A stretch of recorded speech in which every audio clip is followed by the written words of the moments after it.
Seorang siswa sekolah menengah kejuruan Kabupaten Nia Selatan, Sumatera Utara meninggal dunia setelah diduga dianiaya oleh oknum kepala sekolahnya sendiri. Siswa berinisial YN itu harus meregang nyawa setelah diduga mengalami kekerasan yang dilakukan oleh kepala sekolah berinisial SZ. Kejadian itu bermula pada 23 Maret 2024 lalu saat YN dan teman-temannya dihukum oleh SZ. Usai mengalami kekerasan itulah mendiang YN mengeluh sakit pada bagian kepala. Meski sudah diberi obat pereda sakit, namun sakit pada bagian kepala YN tak kunjung sembuh. Sayangnya ketika pihak keluarga memberitahukan ke pihak sekolah agar masalah ini diselesaikan dengan cara kekeluargaan, SZ menolak lantaran ia merasa tak bersalah dan enggan bertanggung jawab pula.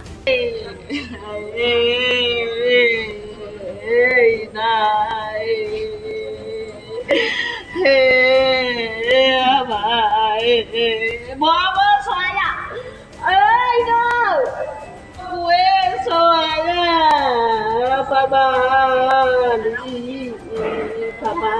Menurut laporan anak-anak yang telah dipukul, dan mereka menyaksikan bahwa ada seorang wakil camat menyuruh anak sekolah ini untuk mengangkat gense. Nah, oleh karena anak sekolah ini tidak kompak, ada yang mau ada yang tidak. Dan pada akhirnya tidak jadi. Setelah itu wakil camat ini mengadu atau melapor kepada kepala sekolah. Dan di keesokan harinya itu hari Jumat ya, ceritanya disuruh anak-anak ini untuk mengangkat gense. Habis itu hari Sabtunya itu anak-anak sekolah datang ke sekolah. Lalu guru kepala sekolah atau kepala sekolah itu memanggil anak-anak sekolah untuk datang. Dan itu tidak ada pertanyaan apa-apa, ya. Langsung dipukul. Sesuai dengan pengakuan teman-temannya, juga anak yang dipukul adalah bagian kepala. Ya, kepala. Yang kita ketahui sebagai kepala sekolah seharusnya memberikan teladan yang baik. Jadi kalau sampai ada praduga si kepala sekolah itu mukul terus sampai meninggal, itu menurut gue sih parah banget sih. Rasa sakit yang tak berkesudahan itu membuat keluarga membawa YN ke rumah sakit hingga harus mendapatkan perawatan intensif.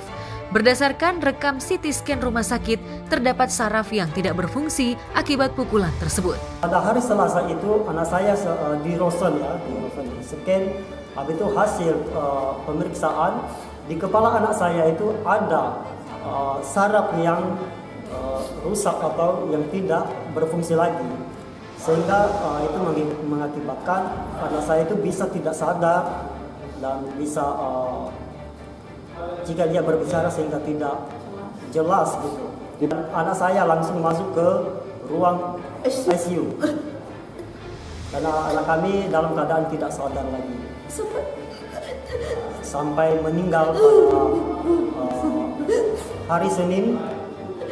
Ya, sore hari Senin sekitar jam 7.30. Dulu pas zaman saya sekolah juga pasti mengalami hal yang sama, tapi kalau untuk di area kepala nggak pernah gitu. Mungkin kalau saya yang menjadi korban di area kepala akan saya lawan gitu. Mungkin bagian tertentu kayak badan sih it's okay lah, kuman gitu ya. Cuman kalau sampai ke kepala menyebabkan meninggal dunia itu udah fatal, mungkin bisa diselidiki oleh kepolisian. YN pun sempat dirawat di ruang ICU, namun pada akhirnya nyawanya tak tertolong dan dinyatakan meninggal dunia oleh dokter pada 15 April 2024 lalu. Korban yang sempat dibawa ke rumah duka, akhirnya kembali dibawa ke rumah sakit untuk melakukan otopsi.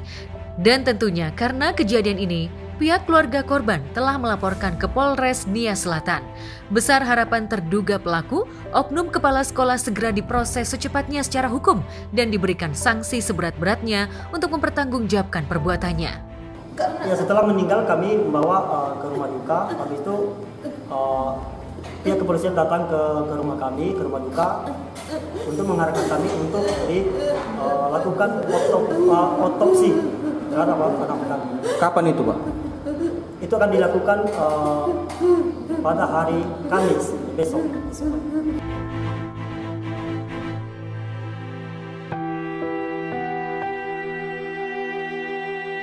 Di tempat terpisah, awan duka juga tampak begitu pekat saat prosesi pemakaman Tri Rahayu, ibunda dari Angger Dimas, ayah mendiang Dante. Tentu saja kepergian ibunda tercinta membuat Angger Dimas semakin terpuruk setelah sebelumnya anak semata wayangnya Dante dari pernikahannya dengan Tamara Tiasmara meninggal dunia. Dan kemarin tangis air mata pun mewarnai saat ibunda Angger Dimas dikebumikan di Taman Pemakaman Umum Jeruk Purut, tak jauh dari tempat sang cucu dimakamkan.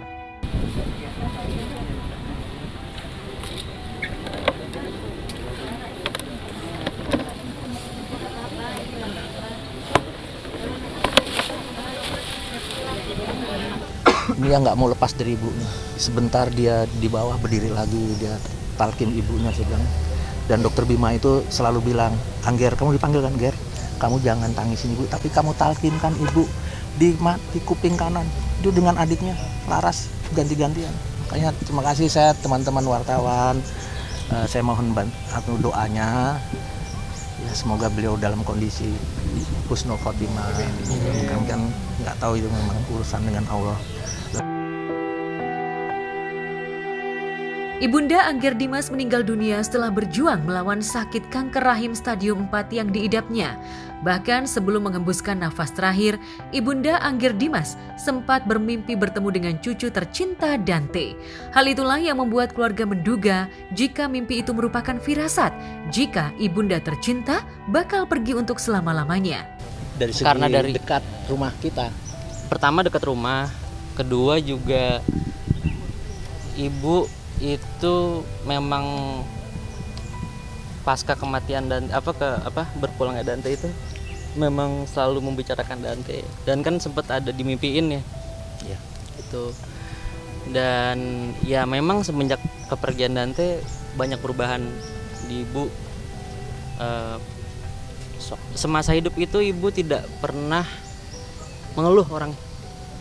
Ibu nggak pernah mengeluh kalau dia sakit. Kalau dia, ibu saya itu terkena kanker Februari 2023. Sebelumnya memang pertama kali itu miom, terus tumor ya. Tumor habis itu kanker rahim. Pengangkatan rahim itu Februari 2023-nya itu sempat sembuh. Sempat nol deh. Iya. Iya. Tapi setelah anak saya meninggal, mungkin sedih berlarut-larut ya, akhirnya meninggal. Diambil sama Allah. Menariknya saat proses pemakaman hadir pula Tamara Tiasmara yang merupakan mantan istri Angger Dimas.